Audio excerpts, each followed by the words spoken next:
सजग असलेलं एकमेव व्यासपीठ भारत न्यूज 44 बातमी तीही बिंदास। एक साथ आए क्या दोनों आने से कोई इम्पैक्ट होगा लग रहा है आपको? जिस प्रकार से दोनों ठाकरे एक समय था दोनों एक दूसरे को टीका टिप्पणी करते थे, अब एक साथ आए हैं, कुछ फर्क दिख रहा है? देखिए आज वो हमारे अपोजिशन में है। अगर मैं ये कहूँगा नहीं उससे कुछ फर्क नहीं पड़ेगा तो शायद वो पॉलिटिकल स्टेटमेंट लगेगा, लेकिन ग्राउंड रियलिटी हमने चेक करनी बहुत ज़रूरी है। आज हम शाखा में जो विजिट कर रहे हैं, जो भी हमारे उम्मीदवार है उनसे जो भी फीडबैक आ रहा है, हमारे कार्यकर्ताओं से जो फीडबैक आ रहा है, जो इन्फॉर्मेशन हमें मिल रही है, दोनों ठाकरे ब्रदर्स साथ में आने से मराठी मानुस को कुछ भी फर्क नहीं पड़ा है। उनका भी यही कहना है कि इतने सालों से हमने इनके हाथ में सत्ता दी थी, फिर भी मराठी मानुस मुंबई के बाहर फेंका गया। उनको अफोर्डेबल हाउसेस नहीं दिए गए, SRA स्कीम के बारे में कुछ भी इम्प्लीमेंट इन्होंने किया नहीं। खुद 2.5 साल मुख्यमंत्री थे तभी भी मुंबई कर के लिए कोई भी अच्छा निर्णय उन्होंने लिया नहीं, ले नहीं पाए। तो मेरे ख्याल से उनका फेलियर ये अभी जनता के सामने है। तो मेरे ख्याल से वो साथ में आने से कोई फर्क नहीं पड़ेगा अभी। क्योंकि सर आप भी बड़े शिवसेना के नेता कहे थे, लेकिन अब क्या आपको लगता है मातोश्री उस तरह का पवित्र है जो बाला साहब ठाकरे थे? नहीं, बिल्कुल नहीं है ना। वही तो हमने ये पहले ही कहा, जब भी बाला साहब के देहांत के बाद जब भी हम मातोश्री पे गए तो वो वाइब हमें कभी उधर वहाँ पे मिली ही नहीं। बाला साहब की तो बात ही अलग थी और उनका हर एक कार्यकर्ता से लगाव, हर एक कार्यकर्ता के साथ में उनके रिलेशन, हर एक नेता के साथ में उनका लगाव रिलेशन बहुत ही पर्सनल और हमेशा से उनका एक अच्छा रिलेशन रहा था। लेकिन उसके बाद में जो भी वहाँ पे पॉलिटिक्स चालू हुआ, सिर्फ नेताओं को ख़त्म करो, MLA खुद के MLAs को ख़त्म करो, अपने आगे कोई जाना नहीं चाहिए, ये जो पॉलिटिक्स चालू हुआ, उसके बाद में उसका जो भी मेरे ख्याल से वो पवित्रता वो ख़त्म हो गया, महत्व खत्म हो, खुद से उन्होंने खत्म किया है। और मेरे ख्याल से जब भी कांग्रेस के साथ जब भी उन्होंने पकड़ी, कांग्रेस के हाथ जब भी पकड़ा, तभी तो मेरे ख्याल से मातोश्री अभी जो बाला साहब के टाइम पे थी वो अभी नहीं रही।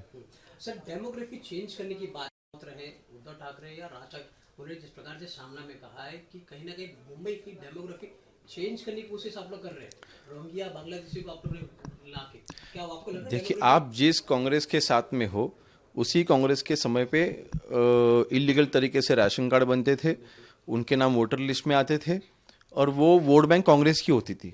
और वो कांग्रेस की वोट बैंक बढ़ाने के लिए उन्होंने जो वहाँ पे इलीगल चीज़ें इनडायरेक्टली उन्होंने तभी की थी, उसी की वजह से ये सब चीज़ें आज हो रही है ना। उसी की वजह से हम आज इन सब चीज़ों का आज हम फेस कर रहे हैं। जो बांग्लादेशी वो कुछ 1-2 साल में नहीं आए हैं, वो पिछले 10, 15, 20 साल से भारत के मतलब बांग्लादेश से हमारे यहाँ पे आते रहे हैं। तो मेरे ख्याल से सीधा हम पे ब्लेम करना। इनफैक्ट जब भी आप 2.5 साल गवर्नमेंट में थे, अभी आप मुख्यमंत्री थे, तभी आपने उनको क्यों नहीं पकड़ा? तभी आप उनको हद पार कर सकते थे। लेकिन सबसे ज़्यादा बांग्लादेशियों पर कार्रवाई ये हमने की है, ये हमारी गवर्नमेंट में हुई है। पिछले 2.5 साल का अगर हम रिकॉर्ड देखें तो महाराष्ट्र में सबसे ज़्यादा बांग्लादेशियों को ढूंढने का काम ये हमने किया है और उसके ऊपर कार्रवाई भी हमने बिल्कुल की है। तो मेरे ख्याल से ये एलिगेशन ही जोक है।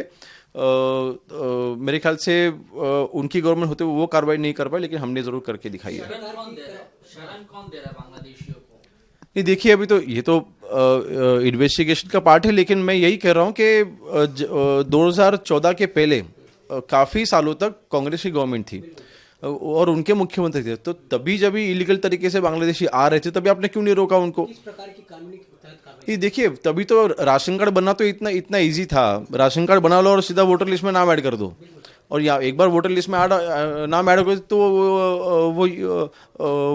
वो भारत के रेसिडेंट बन जाते थे। तो मेरे ख्याल से ये सब कार्रवाई आपके समय पे जब भी थी, जब भी कांग्रेस के समय पे थी, और 2.5 साल उसके बाद में आप कांग्रेस के साथ में मुख्यमंत्री थे, तभी आपने कार्रवाई क्यों नहीं की? ये मेरा उनसे सवाल है। के तहत कार्रवाई की जाएगी अगर ये पाए जाते जी, आतंकवादी एक्ट के तहत इनके खिलाफ कार्रवाई की जाएगी? नहीं, देखिए, अगर उस एक्टिविटी में कोई इन्वॉल्व है तो बिल्कुल उस तरीके से कार्रवाई की जाएगी। लेकिन आज जो भी सेंटर के जो भी एक्ट्स है उसी के अनुसार हम कार्रवाई कर रहे हैं। बीएमसी चुनाव 15-16 तारीख के बाद हम एक्शन देखना नहीं, एक्शन तो अभी भी चालू ही है ना।